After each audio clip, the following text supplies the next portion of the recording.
उनके होठों की खामोशी भी सनद होती है।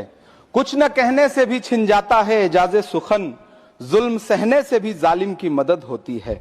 सभापति महोदय, मैं राष्ट्रपति के अभिभाषण पे अपने बात रखने के लिए खड़ा हुआ हूं। उस दिन देश की संसद के गलियारों में सरकार की तारीफ करती हुई महामहिम की आवाज गूंज रही थी, तो उधर मेरे कानों में हसदेव के जंगलों में आदिवासियों को जिंदगी देने वाले पेड़ों पर चलती हुई कुल्हाड़ी की आवाज गूंज रही थी। सभापति महोदय, इस तरफ महामहिम के भाषण पर प्रधानमंत्री जी संसद की मेज थपथपा रहे थे और उधर उत्तराखंड की अभागी बिटिया अंकिता भंडारी के इंसाफ की आवाजें मध्यम पड़ती जा रही थीं, जो आज भी पूछ रही हैं कि आखिर वो वीआईपी कौन था जिसके लिए अंकिता भंडारी को मार दिया गया।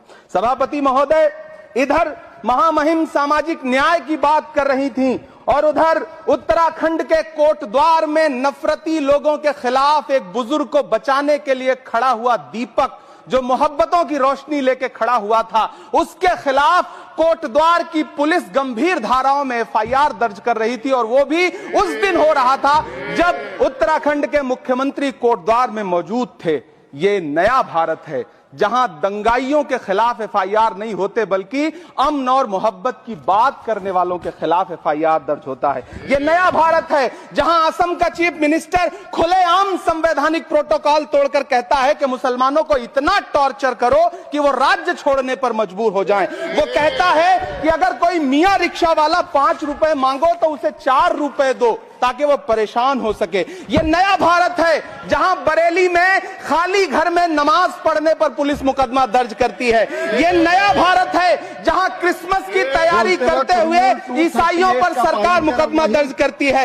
ये नया भारत है जहां जम्मू कश्मीर में नीट का एग्जाम क्वालिफाई करने वाले 50 बच्चों में अगर 42 मुसलमान होते हैं तो फिर मेडिकल कॉलेज की मान्यता ही रद्द होती है और जश्न मनाया जाता है। महामहिम, राष्ट्रपति का भाषण में सुन रहा था। सर, यह नया भारत है जहां मध्य प्रदेश के बैतूल में बच्चों के स्कूल बनवा रहे मोहम्मद नईम का घर स्कूल इसलिए तुड़वा दिया जाता है क्योंकि वो स्कूल बनवा रहे थे। ये नया भारत है जहां कोर्ट का स्टे होने के बावजूद बनारस की दाल मंडी में सैकड़ों दुकानें तोड़ी जा रही हैं क्योंकि रास्ता चौड़ा करना है। सभापति महोदय, मैं आपसे कहना चाहता हूं कि जो पीढ़ी अपने बुजुर्गों को गाली देती है उसके साथ प्रकृति इंसाफ करती है। आज इंदिरा जी और नेहरू को गाली देते हैं, नेहरू को छोटा नहीं कर पाएंगे। नेहरू का नाम आइंस्टीन के साथ लिया जाता था और आपका नाम एप्स्टीन के साथ लिया जाता है।